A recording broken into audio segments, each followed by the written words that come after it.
इस बार कुंभ में जो है वो मुस्लिम समुदाय के लोग नहीं पहुंचेंगे, वहां पर बिल्कुल बैन हो गया है, ऐसा क्यों? जिसको तुम जानते नहीं, पहचानते नहीं, स्वीकारता नहीं और तुम जाना चाहते हो तो हिंदू बन के जाओ यार। अब इतनी मान्यता, अगर तुम इतना हिंदू को मानते हो, हिंदू व्यवस्थाओं को इतना मानते हो, अगर आपकी मान्यता में वो अच्छी चीज है, कुंभ में जाना चाहते हो तो हमारे यहाँ कुंभ में तो बहुत कुछ हो रहा है। नॉन वेज खा रहे हैं और शराब पीते हैं, वो लोग भी वहां जा रहे हैं। और एक जो पूजा पाठ करने वाला आ रहा है तो वो तो शुद्धि की जगह है ना, तो वो मतलब गलत काम करके और शुद्ध हो जाओ। दुष्टात्मा ही तो शुद्धात्मा बनेंगे। छोटा पेड़ ही तो बड़ा होगा, बड़ा तो और कितना बड़ा। तो आपकी नजरिए से परमात्मा क्या है? ये जो प्रकृति है ना पूरी, धरती, आकाश, वायु, अग्नि, जल, ये ही भगवान है। God, G for generator, O for operator, D for destroy करने वाला। जो हमारी युवा पीढ़ी है या जो आजकल के लोग हैं वो धर्म से बहुत दूर हो रहे हैं। धर्म सीखने वाले तो बहुत हैं, धर्म सिखाने वालों की बहुत कम है। धर्म के बगैर तो कुछ है ही नहीं ना, इसके बगैर तो जीवन नहीं है। भोले बाबा की कृपा से सब काम हो रहा है, करते हैं मेरा बाबा मेरा नाम। हमारे साथ हमारे पॉडकास्ट में खास मेहमान हैं आचार्य सतीश सद्गुरुनाथ जी महाराज, जो प्रेमाईश्वर के पीठाधीश्वर हैं। चलिए फिर उनका स्वागत कर लेते हैं। बहुत बहुत स्वागत है महाराज श्री आपका। नमस्कार, हर हर महादेव।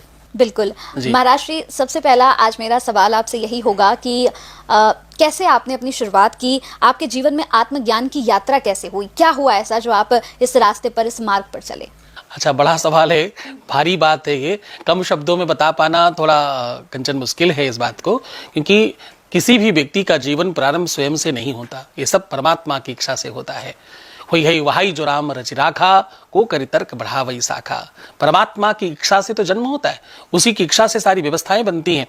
इस शरीर के जन्म के पश्चात कुछ अलौकिकता देखी हमारे परिवार के जनों ने, और अलौकिकता कुछ इस प्रकार की मैं 2 मिनट में बताऊं कि मैं बचपन में दूध घी का बहुत शौकीन था, और दूध घी मिठाई इसके लिए मैं बहुत ज़्यादा पागल हूँ। कुछ भी आप काम करवा लो, बस आप दूध घी खिला दो। तो मैं बचपन में लोगों के हाथ देखा करता और उनका भविष्य बताया करता। अच्छा। उनको कुछ कुछ बताया करता और बदले में मैं घी, दूध, दही ये सब मांगता उनसे। तो जिसको मुझसे कुछ पूछना हो उसको अपने घर में ये व्यवस्था रखनी पड़ेगी। ये बड़ा प्रचलित हो गया, बड़ा चर्चित हो गया। अच्छा, कमाल की बात यह कि पूरे गांव में हम बहुत फेमस हो गए कि बड़ा अच्छा बताते हैं, बहुत सही सही बताते हैं। और इससे बड़ा आश्चर्य यह कि मुझे मालूम कुछ नहीं था, आता जाता मुझे कुछ नहीं। मैं बिल्कुल अंगूठा टेक उस विषय में, मतलब छोटा सा बच्चा, क्लास 2nd 3rd का बच्चा क्या ही जानता होगा, और मैं तो बिल्कुल नहीं जानता था। मैं बड़ी स्पष्टता से कहूं, हाथ देखते समय मुझे हाथ की लकीरें होती कहां वो भी नहीं बताता, पर मैं जो मेरे मन में आता मैं बताता और लोगों को सही होता। अब ये होते होते होते होते इतना विशाल हो गया कि मेरे घर तक ये बात पहुंच गई। अच्छा। मैं ननिहाल रहता, मेरे नाना जी को पता चला तो उन्होंने पहले एक आध बार तो डाल दिया, बच्चा है मस्ती कर रहा होगा। लेकिन जब वो बात इतनी बढ़ गई कि मेरे स्कूल के बाहर लाइन लगी होती 2-4 लोगों की, मेरे टीचर लोग मुझे पढ़ाने के बजाय मुझसे बातचीत कर रहे होते, मेरी पढ़ाई बाधित होने लग गई, तो उन्हें चिंता हुई। तो उन्होंने एक दिन कहा कि अच्छा क्या बताते हो, कैसे बताते हो? तो मैंने कहा मैं आपसे क्या झूठ बोलूं, आप तो जो खिलाते हो खिला ही रहे हो। मैं तो मिठाई के लालच में कुछ भी बोलता हूं जो मेरे मन में आता है। बोले कुछ भी का मतलब क्या है, मेरे बारे में बताओ, मेरे कल 500 रुपए खो गए, कहाँ हैं बताओ। तो मैंने कहा ऐसे तो मुझे नहीं समझ आ रहा है, मतलब मैं मिठाई के लालच में बताता हूँ। तो बोले चलो ठीक है, आज तुम्हें फला जगह की मिठाई, वो बड़ी फेमस थी, वो मंगवा के खिलाता हूँ, बताओ कहाँ है मेरे 500 रुपए। तो मैंने कहा वो तो छोटी मामी ने लिए। अच्छा, इत्तेफाकन सब खड़े थे सामने, तो उन्होंने कहा मैंने कहाँ लिए। तो मैंने कहा तुमने वो 4 साड़ियों के नीचे तुम्हारे संदूक में रखे तो हैं। तो कोई भाग के गया, 4 सब साड़ियां नीचे से उठाई, वहां 500 रुपए रखे मिले। अच्छा। तो उन्हें लगा यार ये तो बड़ा आश्चर्य है, ये तो बहुत सही हो रहा है। अब मेरे नाना जी ने भी 2-4 चीजें और पूछनी स्टार्ट करी, जाननी समझनी स्टार्ट करी। फिर उन्होंने कहा कि जब तुम्हें कुछ ऐसा हो रहा है, ये शायद परमात्मा कृपा है, ईश्वर की कुछ कृपा है। मैं बचपन से महादेव का बड़ा भक्त हूँ, मुझे बहुत बहुत आनंद है उनके साथ। मुझे लगता है कि शिव अंदर है और वो समाहित हैं, वो सब अंदर से बोलते हैं, वो घट के अंदर है, वो अंदर से बात करते हैं, ऐसा लगता है। मुझे लगता है कि वही कहते हैं, वही बुलवाते हैं, वही कराते हैं मुझसे सब कुछ। फिर उन्होंने मुझे संस्कृत विद्यालय में डाल दिया। तो मैं क्लास 5th से लेकर के फिर टिल PhD तक मैंने संस्कृत विद्यालय में, काशी विश्वविद्यालय मेरा शिक्षण हुआ, शिक्षा दीक्षा हुई, और फिर ये आध्यात्मिक यात्रा प्रारंभ हुई। बहुत वर्षों तक मैंने कभी चप्पल नहीं पहने, कभी अन्न नहीं खाया, कभी जल नहीं पिया, लेकिन ये सब प्रेरणा से हुआ, वो कोई अपने आप नहीं कर रहा हूं। मैं जल नहीं पी रहा हूं मतलब ये त्याग नहीं, मुझे प्यास ही नहीं लग रही, मुझे नीड ही नहीं लग रही, आवश्यकता ही नहीं लग रही, तो क्यों पीऊं? तो ये सारा कुछ, इसमें मेरा एक रंच मात्र, एक इतना सा, एक तिल के बराबर भी मेरा कोई योगदान नहीं है। मैं तो अभी भी मिठाई बहुत खाता हूं, मेरा एक रंच मात्र का कहीं कोई योगदान नहीं है। ये सब परमात्मा कर रहा है। मेरा भोले बाबा की कृपा से सब काम हो रहा है, करते हैं मेरा बाबा, मेरा नाम हो रहा है। वो तो वो करवाते हैं और सब अपने आप हो जाता है। तो यात्रा नहीं मालूम कितने जन्म पूर्व की है, नहीं पता कितने वर्ष हुए, कितने जन्म हुए, कितने हजार साल हुए होंगे या कितने ही मिनट हुए, कुछ मालूम नहीं। लेकिन मुझे यह पता है कि मेरी जितनी भी यात्रा है वो सब ईश्वर में, शिव में है, उसके अलावा कुछ नहीं है। महाराज श्री, जिस तरह से आपने अपने बारे में बताया, बहुत अद्भुत चीजें आपने हमें बताई, बहुत मजा आया। और आगे इस बारे में मुझे आपसे बहुत कुछ जानना भी है, क्योंकि आज की डेट में बहुत सारी ये जो चीजें आपने अपने बचपन की हमें बताई, ये आज की डेट में ट्रेंड बन चुका है बहुत सारे लोगों के लिए। सबसे पहले शुरुआत अब करते हैं आगे बढ़ते हुए। मैं आपसे यही जानना चाहता हूँ, परमात्मा क्या है? जैसा आपने कहा कि आप महाकाल के बहुत बड़े भक्त हैं, सब कुछ है वो आपके लिए, तो आपकी नजरिए से परमात्मा क्या है? ये भी अगेन बहुत बड़ा सवाल है आमिर जी। पूरा नाम कहूँ तो आमिर खान जी, मतलब ये नाम ही अपने आप में बड़ा काबिल तारीफ है। बड़ी पिक्चरें हिट होती हैं इस नाम के लोगों की, और ये नाम अपने आप में बड़ा, इस पर चर्चा करूंगा मैं। आपने कहा परमात्मा क्या मायने रखता है, परमात्मा क्या है? मैं कहता हूं परमात्मा ही तो है, और है क्या?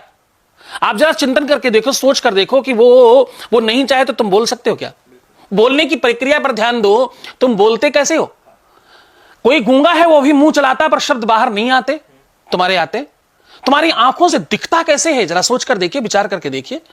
अच्छा, भगवान का असली और वास्तविक पहले शब्दार्थ बताता हूं, फिर उसका आध्यात्मिक रूप बताऊंगा। बड़ी सूक्ष्मता से समझना। हम लोग भगवान को थोड़ा आराम से बोले, बच्चों की तरह। भ, ग, व, आ और ना, 5 अक्षर हुए। ये 5 अक्षरों का समावेश भगवान अथवा परमात्मा अथवा ईश्वर अथवा गॉड अथवा अल्लाह, ईसा मसीह, जो कह लो, ये 5 अक्षरों का समावेश है। 5 चीजों से मिली हुई चीज है कुछ, कोई ऐसी ताकत, कोई ऐसी शक्ति जो 5 चीजों से बनी है। जिसमें पहला अक्षर भा है, भा से भूमि। दूसरा अक्षर ग है, गा से गगन। फिर वा है वायु। फिर आ है आकाश। फिर ना है नीर। छित जल पावक गगन शमीरा, पंच रचित यह अधम शरीरा। इस शरीर में ही भगवान है, ये शरीर ही भगवान है। ये जो प्रकृति है ना पूरी, धरती, आकाश, वायु, अग्नि, जल, ये ही भगवान है। ये पंच तत्व जो है ना, ये पंच महाभूत जो है ना, ये पंच महाप्राण जो है ना, यही भगवान है, यही ईश्वर है। इनसे ही प्राण। अब आप सोचो, इन 5 चीजों के बगैर प्राण है क्या? जीवन संभव है क्या? संसार संभव है क्या? जो भी लिविंग थिंग्स अथवा नॉन लिविंग थिंग्स जो भी हम देख रहे हैं, वो सब इसी 5 तत्व में समाहित है। इसी 5 में है अथवा 5 से है, में अथवा से। परमात्मा के बगैर कुछ नहीं है, न आगे न पीछे। इसलिए वेद कहते हैं आदि अंतेन नेता सहितो ने परमात्मा। वो परमात्मा, वो ईश्वर क्या है? वो सर्वस्व है, वो सब है, हम कुछ नहीं है। आप सोच कर देखिए, हवा कौन चलाता है? आप विचार करके देखिए, सूरज को कौन टाइम पर लाता है? आप विचार करके देखिए, मौसमों को कौन खींच लाता है? आप विचार करके देखिए, सब कुछ अपने आप कैसे होता है? और सब छोड़िए, एक बात विचार करिए, रात्रि में तुम सोते हो तो कहां जाते हो? आंखें कैसे बंद हो जाती? अच्छा, बंद होने के बाद तुम बेहोश जैसे कैसे हो जाते हो? तुम्हें कुछ याद क्यों नहीं रहता उसके बाद? यहां जो हो रहा है, ये लौकिक क्षेत्र में जो हो रहा है, तुम्हारे अगल बगल में कुछ हो रहा है, आपको पता नहीं क्योंकि आप सो रहे। आपके घर में चोरी हो गई, आपको पता नहीं चला, किसी ने पूछा क्या हुआ भैया, कैसे चोरी हुई? बोले हम तो सो रहे थे, हमें मालूम ही नहीं है चोरी कैसे हुई।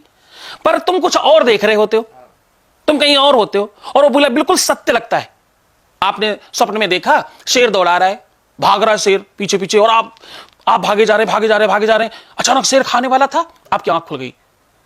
ओह माय गॉड, सपने में थे, सपना देख रहे, देखा, चलो बच गए शेर से। पर पूरा शरीर पसीने से तरबतर है। ये कौन करा रहा था? कहां तुम भाग रहे थे? तुम्हारा शरीर यहां पड़ा है, उसके बाद रिएक्ट कैसे कर रहा है?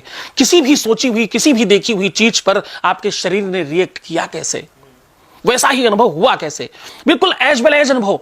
खाना खाते देखो, सोते देखो, जागते देखो, स्वप्न में तुम जो देख रहे हो तो सब बिल्कुल यथावत लगता है। वेद कहते हैं आपके अंदर 5 शरीर हैं, एक नहीं है। बाहर का जो शरीर है ये अन्नमय कोश है, अनाज से बना हुआ। कम खाओ पतले हो जाओ, ज्यादा खाओ मोटे हो जाओ, क्योंकि अन्नमय कोश है। अंदर एक प्राणमय कोश है, फिर मनोमय कोश है, फिर विज्ञानमय कोश है। इस प्रकार से 5 महाकोशों से तुम बने हुए हो, और इस 5 महाकोश को बनाने वाला परमात्मा है, रचयिता है वो God. G for generator, O for operator, D for destroy करने वाला, जो सर्वस्व कर सकता है, जो सब करता है और कुछ नहीं करता। वेद कहते हैं, पंचम वेद कहता है, बिनु पग चले सुने बिनु काना, को विधि कर्म करे विधि नाना। जो सब करता और कुछ नहीं करता, वही है कर्ता अकर्तुम परमात्मा है।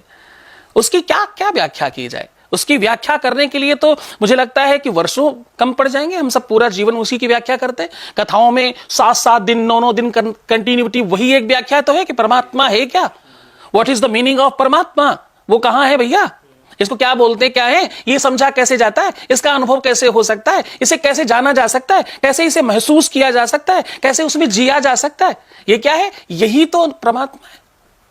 इसकी व्याख्या करना तो बहुत मुश्किल है।